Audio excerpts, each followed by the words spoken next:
Hello, welcome to the Organize Your Joy podcast. Let's organize your space in a way that fits your unique family. We can transform our homes, allowing us to create more love and connection, parent with intention, while nurturing our passions. I am your host, Crystal Meldrum. This podcast is brought to you by organizeyourjoy.com. Let's get organized. Okay, well, I am super excited about the podcast episode today. It is actually Enjoying the Seasons of Motherhood, episode number 3. But before we get started with that, I just want to quickly go over last month and just kind of follow up. How did it go last month? How did it go maintaining the hive with the Fabulous 5? I'm just going to remind you what we were working on. So, the Fabulous 5 is have a morning routine, use a planner system, either digital, paper, or both, have a weekly deep cleaning system and implement it, clean the kitchen after every meal, but the most important meal is dinner, and tidy as you go. And, teaching you guys this last month really helped me. I did better this last month on cleaning my kitchen after every meal. And I hope it went well for you. Keep on going. Everyone's always excited about when I teach that I can do an organizing system. But really, the Fabulous 5 is how your house stays maintained on a weekly basis, and we can't lose it. We have to always keep going on that. So, back to this month's episode, Enjoying the Seasons of Motherhood. When I was a 4-year-old little girl, I remember living in Santa Quin, Utah, and walking down a gravel road in front of my house and thinking, when I grow up, there's 3 things I want. I want to fall in love and get married, and I want to have children, my own little babies, and I want to go to Hollywood. And the reason why I tell you that is because I think a lot of women, we really do want a family. We want to become a wife and a mother, and we also want to do some other things too. But the world tells us you don't want to be a wife and a mother. You just want to have a career and sell shoes or something. Anyway, but I had that inner desire, and a lot of women do. And I want to read to you this little 3-paragraph story I wrote. It's called The Metamorphosis of a Family by Crystal Meldrum. Most girls wish and dream of love, marriage, and a family. The hope rests in her heart, just like a caterpillar egg sitting on a leaf waiting to hatch. Finally, the girl has grown into a woman. She meets her man and they unite in wedded bliss, creating 2 new creatures, that of a wife and a husband. Little do they know the adventure and future transformation that awaits their relationship. As time goes on, they receive the miraculous news of pregnancy, not realizing that the 2 of them have entered a chrysalis of their own, destined for profound change. The momentous day of their child's birth comes, and on that day, not 1, but 3 unique creatures are born: a father, a mother, and a child. The parents, though untested in their newfound roles, must stretch and strengthen their wings as they learn to nurture and guide their child. Simultaneously, the child must learn to navigate this new body, soul, and world. By creating a family, all 3 have embarked on an adventure where they must learn to work together to soar into the heavens. Isn't that fun? Do you realize when you get married and you have your first baby, you're not just getting a baby, you are also becoming something eternal, a mother. You will be a mother for all eternity. Like, this life is not the end. When we die, we still exist and we still are a mother, and men are still a father. It can be quite challenging becoming a mother, and sometimes you don't feel like you're thriving, sometimes you feel like you're surviving. And there's 4 seasons of motherhood. So there's the spring, which are the baby years. That's the first 10 years ish. These years kind of underlap and overlap, but in my opinion, we're going to just do 10, 10, 10, and then the rest of your life. So the second 10 years is the child training years, or I'll just call it the training years. Those are the years where you're training your children, you're teaching them how to work, how to share, how to serve, how to love, how to get along with others. Then The fall season is the capable years. Those are the years where you as a mom have taught your children how to work. You can either do your life easy, hard, or hard, easy. And so if you do it hard, easy, you train your children during the young years, the baby years, the training years, and the capable years. And then they're ready to fly and leave the nest. So your older years could be easier because your kids are so functional. I don't want you to feel guilt about anything I say. Motherhood, there's loads of guilt. We all want to do our best and we all struggle. So we're just learning kind of true principles, and then we'll apply them and we'll do the best we can, and God will make up the difference. Okay. So after the capable 10 years, then it is the golden years. This is where you become an empty nester.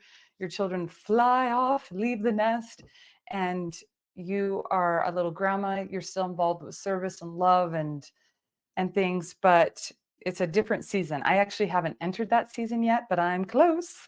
Only 4 years away till I turn 50. Now that I've introduced the 4 seasons of motherhood, I want to give you a wonderful example of someone that inspires me that has experienced the 4 seasons of motherhood.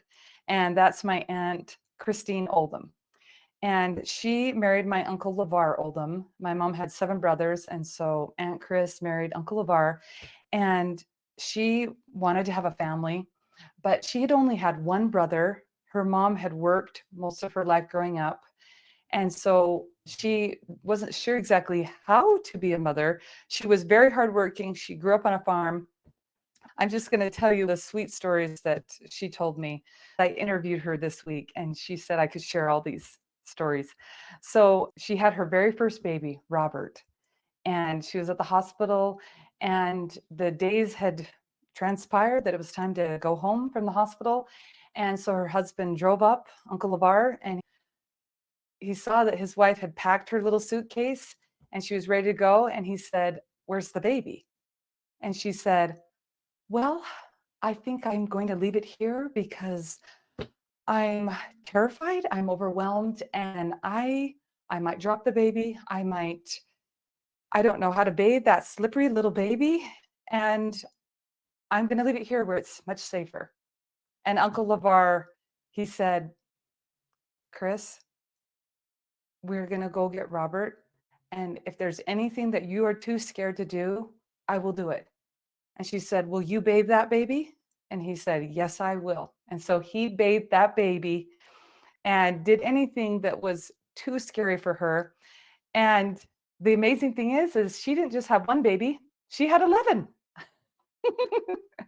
I think that is such a cute story, but it's really true. It is very overwhelming to get your first baby. I was also terrified, especially to bathe my baby. And anyway, so I just love that story. And Aunt Chris, she said, "We need hope in every season of motherhood.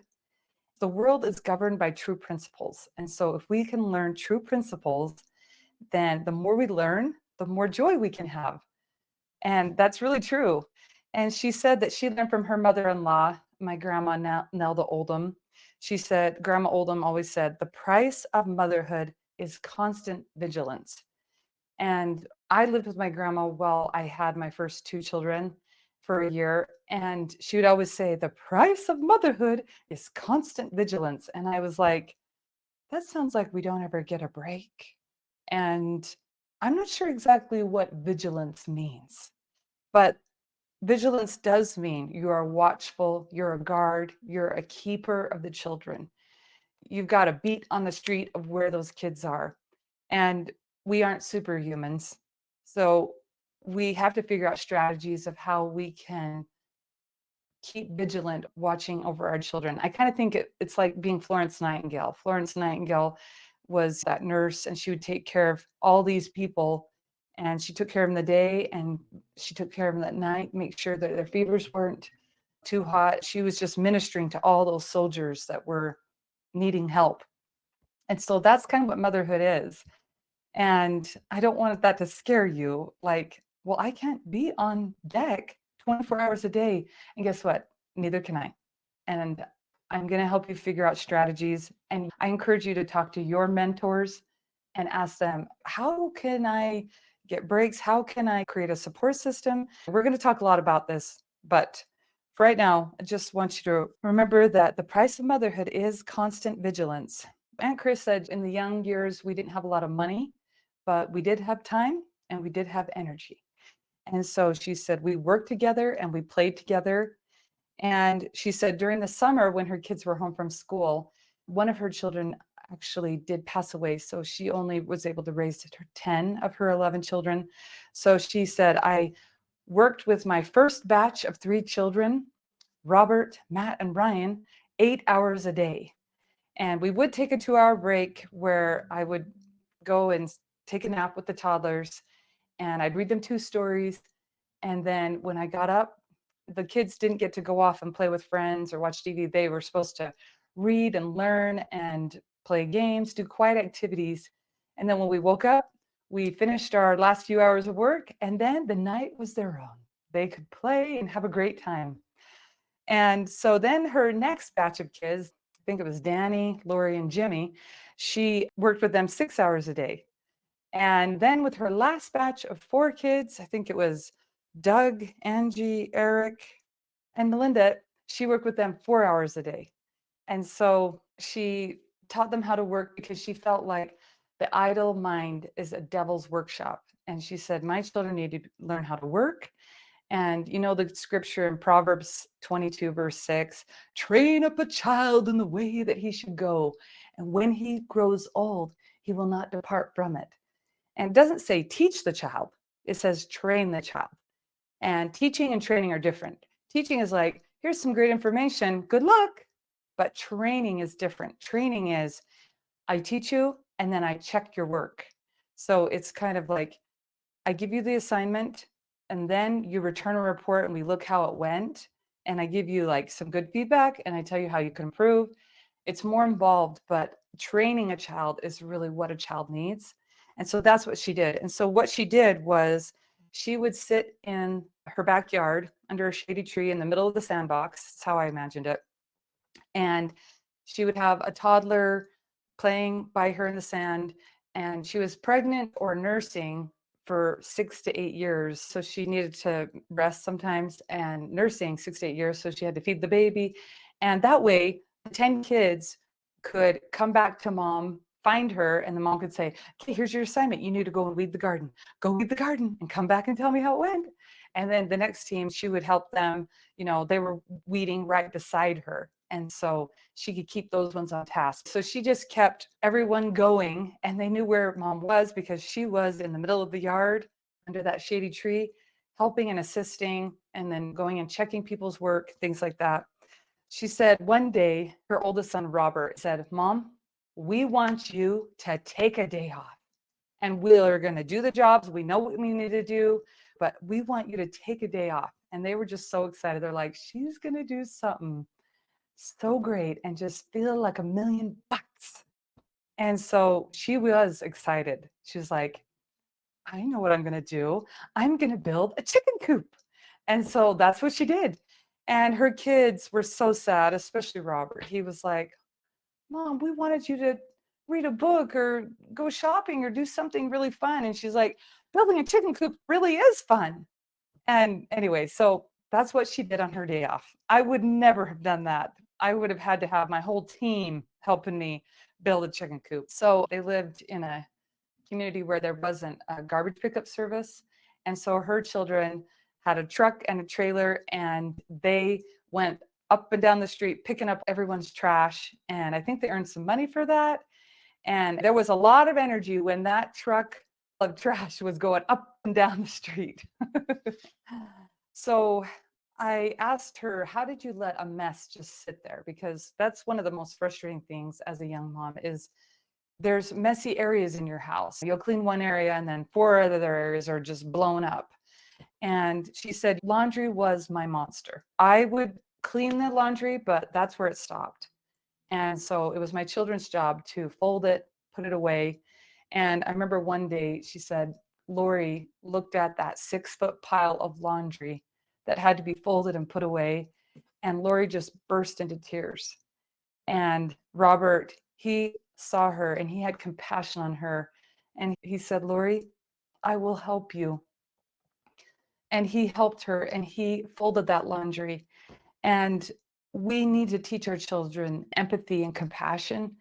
There's so many environments where they'll never learn that. Will they learn empathy and compassion on a soccer field, at a school, even at church? Will they really learn empathy and compassion? But Robert learned empathy and compassion in his home. He saw someone who was suffering and he helped them. I had a brother who became traumatically brain injured from a horse accident, and our family was suffering. And my cousins had compassion, my uncles, and they sent the cousins to help our family. And so Robert and Matt and Ryan and Ben and Nate and many others came and helped our family because my brother couldn't walk anymore. He couldn't do his life after his accident. The home and the family, it is very hard sometimes, but it is such a wonderful opportunity to teach concepts that will be taught nowhere else in the world. Aunt Chris did have a great concept that she learned, and I want to share it with you. And this is exactly how I do my laundry as well. So one day she was just leaning on the coat closet and just looking at her laundry, feeling just overwhelmed. And God, or the Holy Spirit, whispered, take everything off the shelves above the laundry machines. Take off all the cleaning supplies and put baskets there. And the second the laundry came out of the dryer, she would just very quickly sort them, not necessarily fold them, but sort them into their baskets of the 10 kids. And then they could find their clothes. When they wanted clothes, they could go to the laundry room and find their clothes. And that's a system that my mom used as well. She had 11 kids, and that's the system I've used, and I have 6 kids. So the secret to laundry is keep laundry in the laundry room. When you spread laundry out in the living room and your bedroom and do it on your bed, sometimes it's the only way to do it. But if you can create some space to keep it in the laundry room, do that, because then if you get interrupted, there isn't a big mess in the living room or in the bedroom. And if people want to find clothes, they can find them in their basket. And it's just amazing. And you can label the baskets with everyone's name. And so everyone can find their clothes really quick. My Aunt Chris and Uncle LeVar, they knew that work was really important for their children to grow up to be successful adults. But one thing they also knew was really important was wholesome recreation. And one morning, my Aunt Chris, she was lying in bed by Uncle LeVar, and she was just dreaming about what she was going to do. I think it was a Saturday or a holiday, and she was like, oh, I've got all the kids. What are we going to do? We're going to do some big project. And just about before she was about to open her mouth, LeVar put his hand on her mouth and he said, we're going to the lake. And they went to the lake. And so sometimes we have to get balanced by our spouse and play. And if we don't work enough, maybe our spouse can help us remember that we need to train our children. So they were such great examples. I just love that. Let's go to the lake. And we went to the lake a lot with them, and it was a lot of fun. They would pull us behind a boat on a long banana, and we'd fall off and hit our heads. And I don't think they make bananas anymore. I think because so many heads got hit, but we had great time and great memories. So don't forget wholesome recreation. One time her husband LeVar had given her this beautiful Leandro statue of a mother pushing a little baby carriage. And she just loved it. She thought it was so beautiful. But she had a lot of sons and they were roughhousing a lot of the time. And one day the Holy Spirit said, move the Leandro. And she's like, oh, it's fine on the mantle. It'll be fine. And she didn't really listen. And all of a sudden, the boys just slammed into a wall, and the Leandro came down and broke into a ton of pieces. And she was so sad. She's like, I had just been told by God to move the statue, and now it's destroyed. Her kids, they love to go to the river, and they went to the river all the time and everything was fine. But that day, the Holy Spirit said to her again, do not let the children go to the river. The Liajo is nothing to what will happen. And she just was like, oh my goodness, I will listen. I'm not putting a question mark behind this Holy Spirit prompting. I'm putting an exclamation point, and I am going to do what the Spirit said. And so she said, you guys can't go to the river today. And we'll never know what would have happened because nothing happened. And I just love that story. Anyway, the last story I want to share was when I was in her house. She had this cute little framed picture that was hanging, and it was called Song for a Fifth Child by Ruth Hulbert Hamilton. Mother, oh mother, come shake out your cloth, empty the dustpan, poison the moth, hang out the washing and butter the bread, sew on a button and make up a bed. Where is the mother whose house is so shocking? She's up in the nursery, blissfully rocking. Oh, I've grown as shiftless as little boy blue. Lullaby, rockabye, lullaby loo. Dishes are waiting and bills are past due. Patty cake, darling, and peekaboo. The shopping's not done and there's nothing for stew. And out in the yard, there's a hullabaloo. But I'm playing Kanga and this is my rue. Look, aren't her eyes the most wonderful hue? Lullaby, rockabye, lullaby loo. Oh, cleaning and scrubbing will wait till tomorrow, but children grow up, as I've learned to my sorrow. So quiet down cobwebs, dust goes to sleep. I'm rocking my baby, babies don't keep. I'm sure you remember the last stanza because that is in a lot of places. So, wasn't my Aunt Chris an inspiration? Oh, she's just amazing. I just love her. Her home was so fun to go to on Sundays. They always made homemade ice cream and they had hummingbird feeders hanging, and they had all these hummingbirds always coming and sucking from the nectar. And it was just so much fun to go to their house. I just wish everybody had an Aunt Chris and an Uncle LeVar. They're just such fun people. Okay, I'm excited to talk now about the four seasons. We live in a culture that is the culture of the shortcut. But for generations, the world has grown up with the concept of the law of the harvest. The law of the harvest is a true principle that God believes in it. The plants believe in it.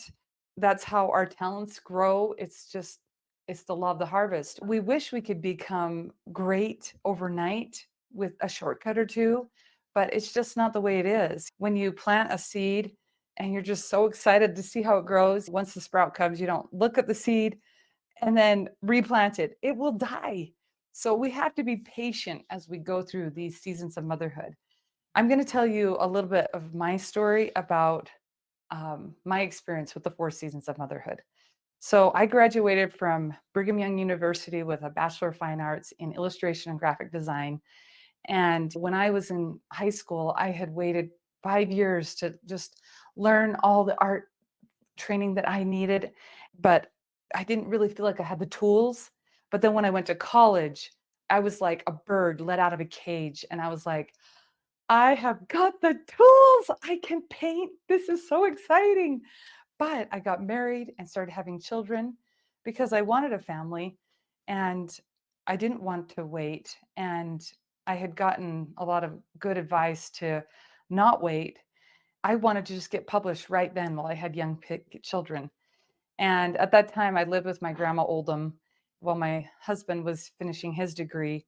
And she said, what if you waited till your oldest child was 8 years old and you just got really organized? You built your foundation, you got all your habits and systems, and you got organized, and then you worked on your career.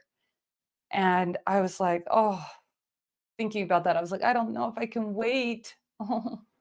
But my grandma had a really strong relationship with God, and she kind of had a red phone to heaven. Like God talked to her, but she talked to him. And I felt like my grandma was giving me wisdom from God. And I was like, I really think I need to listen to this. And so I did. And I put my art on a shelf and I just knew that they were going to wait for me. and I wouldn't lose my talents and abilities because I was giving everything to God. Why would he take my talent away? I was building his kingdom. And so finally, when my daughter turned 8 years old, I was enjoying motherhood so much. And the baby years were very hard for me. The lack of sleep was really hard. But once my daughter was 8 years old, I was having so much fun and enjoying life so much that I was like, I'm fine. But then when she turned 15, I had a lot of sorrows and I needed something to bring me some happiness and joy. And I couldn't control what was happening in my life, but I could have fun on a little piece of paper, or I could go and organize a drawer and feel like I am controlling this drawer and I'm getting it all organized and my life is so much better. And so these tools and my art came to rescue me when I needed it. And during the baby years and during the training years, I was filled with hope and I was writing in my journals. Like I'll show you, I'm actually going to show you my journals. So this is how I started. I started with little journals like this. This is about my teenagehood. Then this, let's see where I get married. That's high school graduation. And then here is college.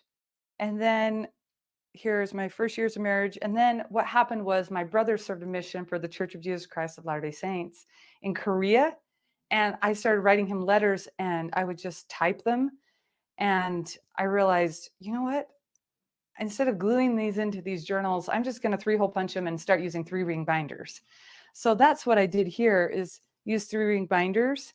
And so I'll show you kind of an example of, I made these lined sheets, which I want to put these on my website someday because I love this. So I put little boxes so that you could actually see a little quote of what was happening on each page. And so like this one, it says, cabin fever has already begun. Help me. And that means when Halloween hits till about the end of February, the kids are kind of stuck inside and they eat too much candy with all the holidays. And it's really hard to figure out how to get through that little season of the year. I'm giving you a little warning because the kids are just stuck inside. So they want to roughhouse a lot. And here's another one. My little boy kissed me and held my hand. Thank you. Anyway, he is so sweet. I just love my little boys.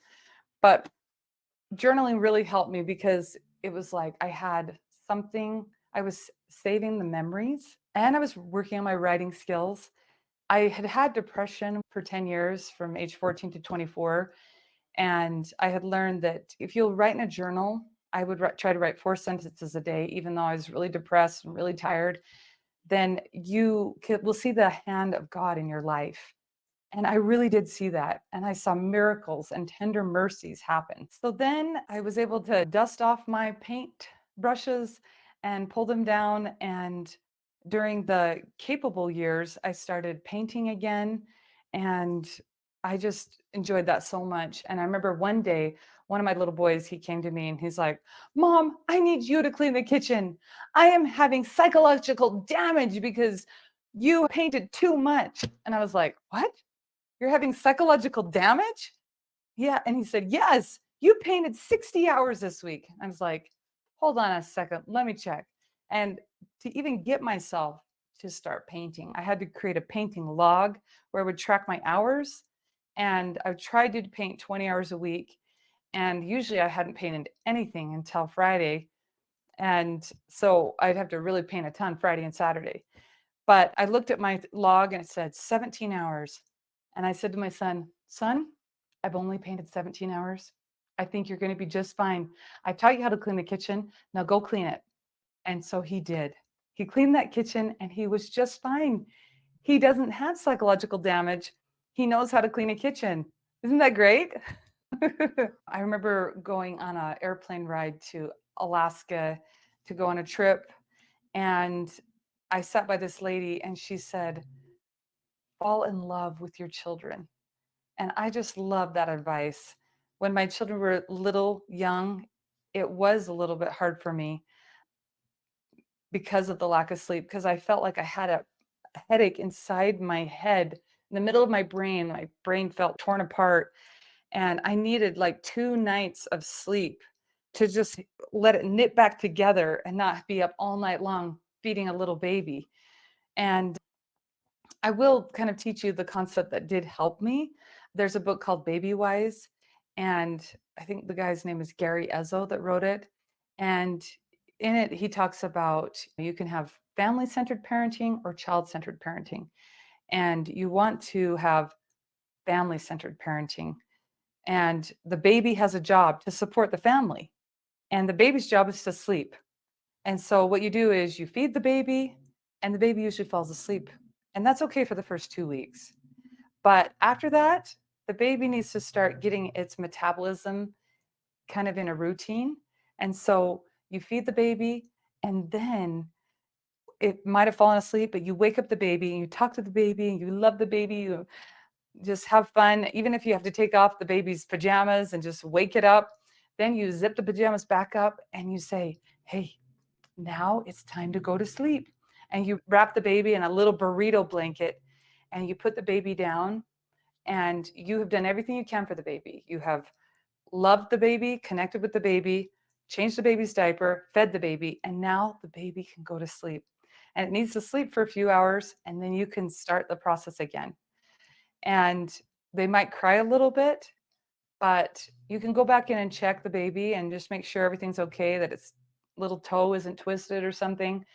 But you can tell the baby, go to sleep. You're okay. Go to sleep. And the baby will learn what it means to go to sleep, and it will self soothe and it will go to sleep.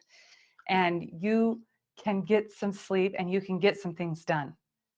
Because if you just feed a baby continuously every hour, you get exhausted, and the baby's exhausted because the baby also does need a rest. One of the joys of that age for me during the baby years was teaching my little kids how to work. And the reason why I could do that was because I was paying a little 12-year-old to come in and do the deep cleaning with me once a week for 2 hours, and I'd pay her 10 bucks. And since I didn't have a stick of guilt, like, when are the bathrooms going to be cleaned? When are we going to get the vacuuming and the fridge and all these things cleaned? I was like, that happens on Tuesday afternoon. I'm not going to worry about it. And so I could just focus on teaching my little kids how to work. And so the little children, we would fold rags, and I would let them push the buttons in the laundry, and they would unload the dishwasher, and I would show them, this is how you do it.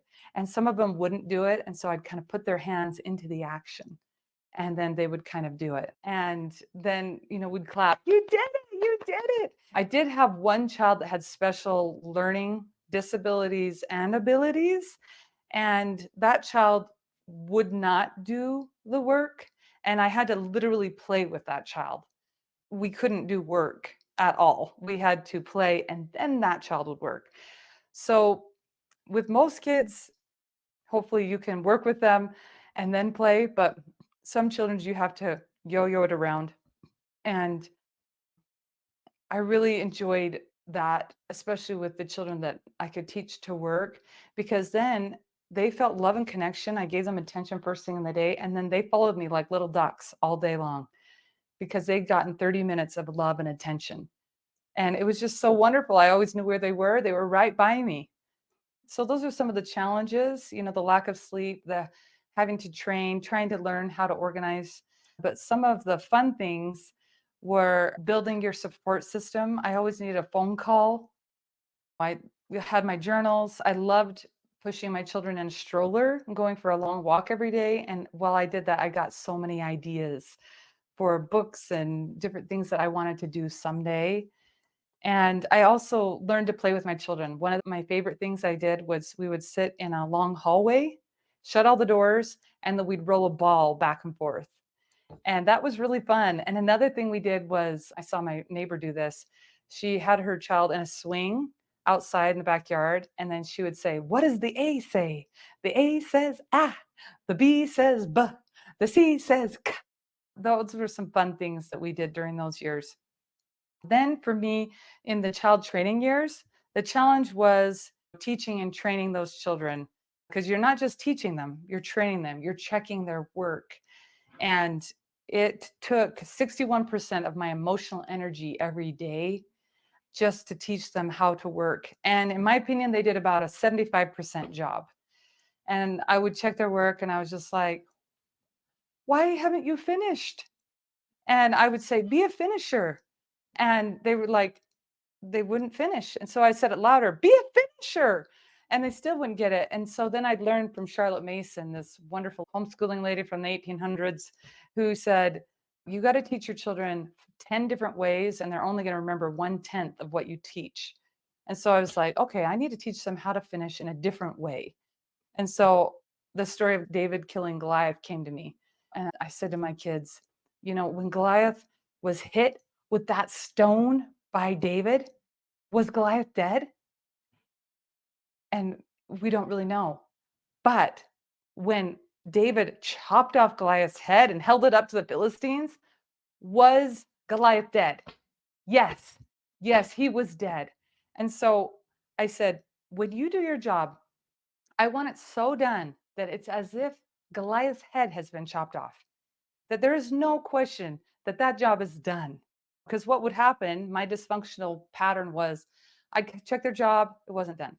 Then I'd check their job, it wasn't done. Then I'd check it again and I just finish it with them. But then it just made the night go on and on and on. This was like after school with me helping them do all their jobs. And I'm just like, can you please just finish your job? You only have two jobs. Please, please finish your job. Anyway, then I changed it to cut off Goliath's head. Cut the head off. They improved over time. And now they all know how to work, and it's a great thing. So, what I really enjoyed during those years was I was improving in my self care, and my children were starting to join my support system. You need three things during all the seasons.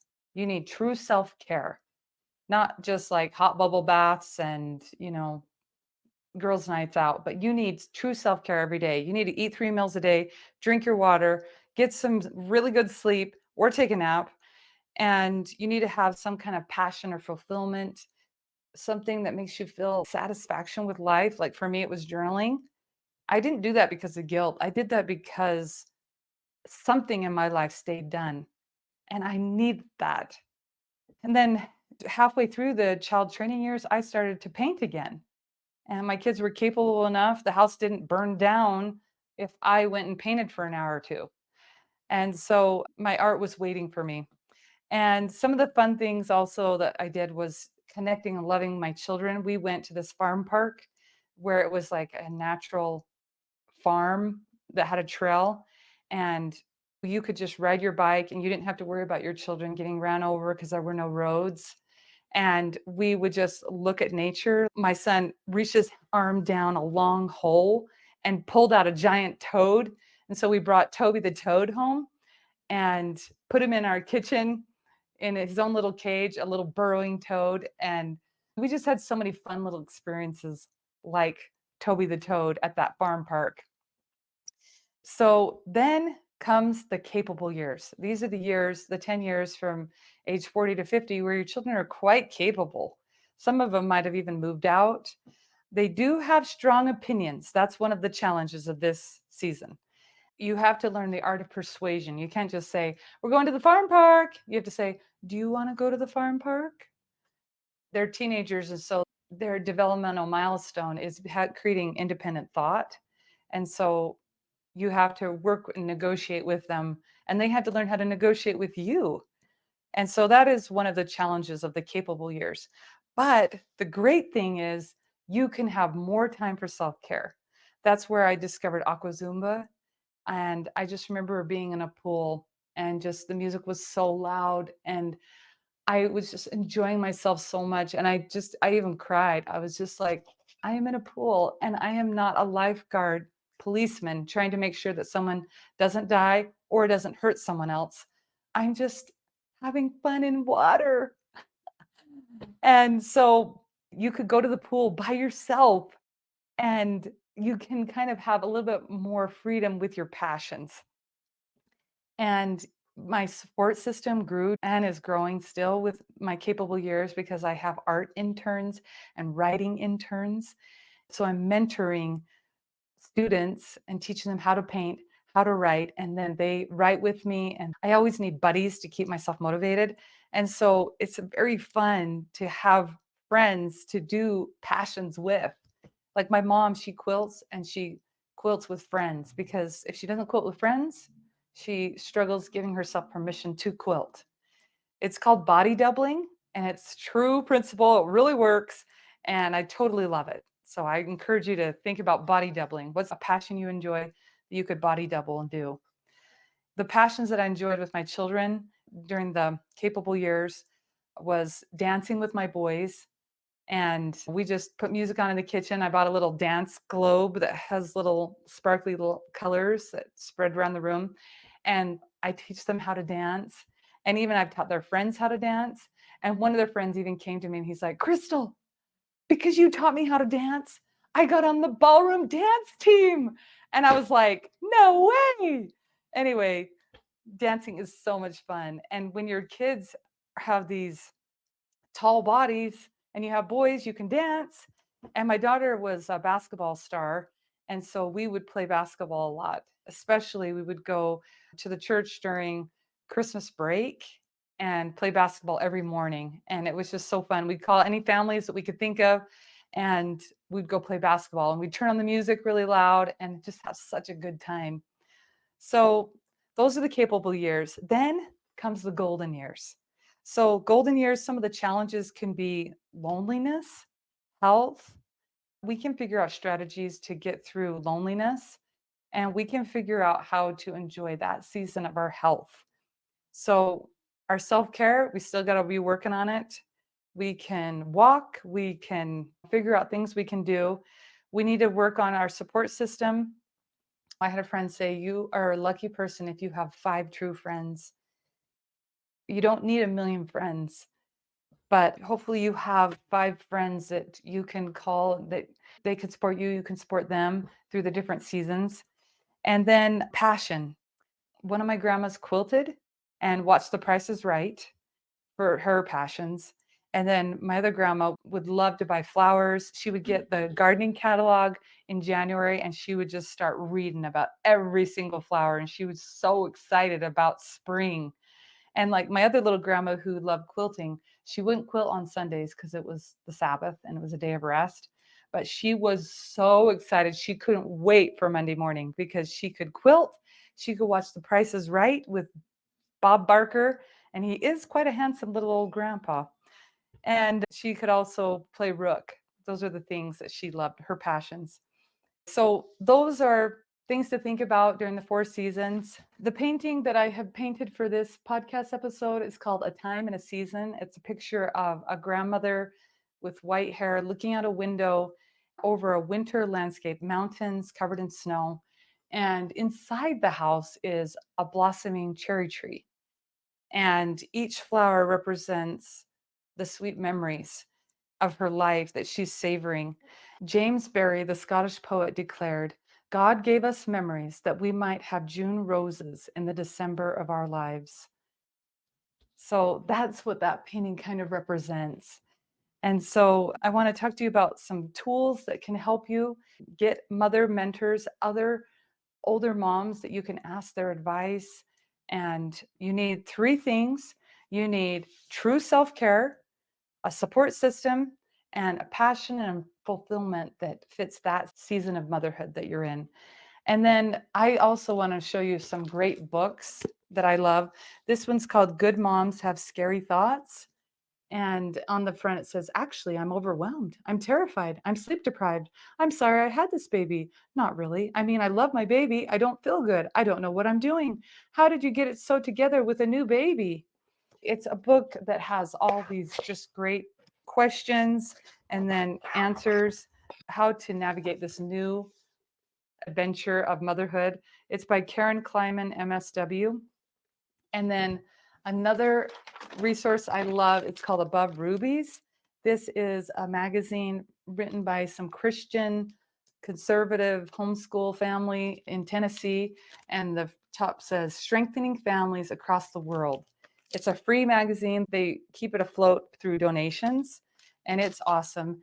And then another thing I love is I'm a member of the Church of Jesus Christ of Latter-day Saints, and their church magazines are free. So they have the Liahona, which is for the adults, and there's lots of stories encouraging mothers on their important work and encouraging fathers on their important work.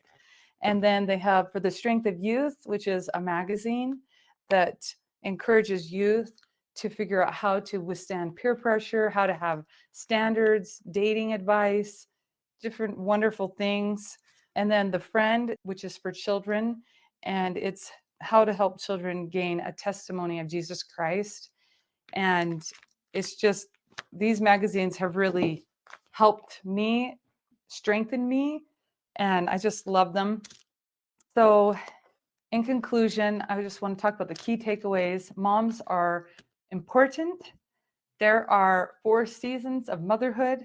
We need strategies to survive and thrive. True self care is vital. And you need to reevaluate every 6 months your self care, especially for the first 2 seasons, spring and summer, because things are changing so fast. You'll have a system working, and then all of a sudden, something changes, a work schedule, babies not sleeping through the night, things like that. And what you were doing for your self care doesn't work anymore. So, for example, one time I was painting from 5 to 7 a.m. and I loved it. But then my children went to junior high and they had to go to school an hour earlier. And so I couldn't paint from 5 to 7. I had to exercise at 5, get them up at 6. And so I had to reevaluate my self care strategies, and that's what I would encourage you to do during those years where things are changing so fast, so often. And hopefully, in the capable years and the golden years, you're getting more in a rhythm and life isn't so chaotic. But if it is, reevaluate every 6 months your self care and build a support system and have a passion or fulfillment for that season. And on support systems, my mom and dad, they were blessed with money in the season when I was just having babies. And so they helped me and my husband out with a car and a computer. But I wanted to be reciprocal and I needed to be reciprocal and give back how I could. But I didn't have money. I couldn't give them money for their help, but I could give time or energy. And so I babysat for them because my mom and I had babies together. Her last 2 and my first 2, we had the same time. So I could babysit her kids and she could have a little bit of a break and things. So be reciprocal with your support system. Your support system is to help you, but you're also help them. And it's a win-win relationship. It's not just everyone that's helping me and there's nothing I can do. You can say thank you. That is a way you can repay your support system. You can do something. So for the call to action, I want you to look at this painting and imagine yourself as an old grandma. And I want you to close your eyes and just think about you're sitting in a rocking chair on your front porch and it's the sunset of the day. The sky is pink and yellow and it's lovely. And you are just feeling like you've had a wonderful life. And as you look back on your life, what are those things that you did during the baby years that you were really happy about? And then write these things down. What are the things that you did during the training years that you're really, really happy that you did? And what are those things that you did during the capable years that you enjoyed and that brought you a lot of happiness? And then finally, what are the things that you did during the golden years that brought you joy and satisfaction? And so I hope you will do this exercise. And because we want to, it's kind of like Stephen Covey, how he says, start with the end in mind. You want to think back on your life. What are those things that I really want to do? And then when you figure out what they are, do it. You can give yourself permission to do it. I'm just had a great time visiting with you. Thank you for joining me on the Organize Your Joy podcast. You are the heart of your home. You are not alone and you are making a difference. I hope you are inspired to do something joyful today. Let's organize our joy.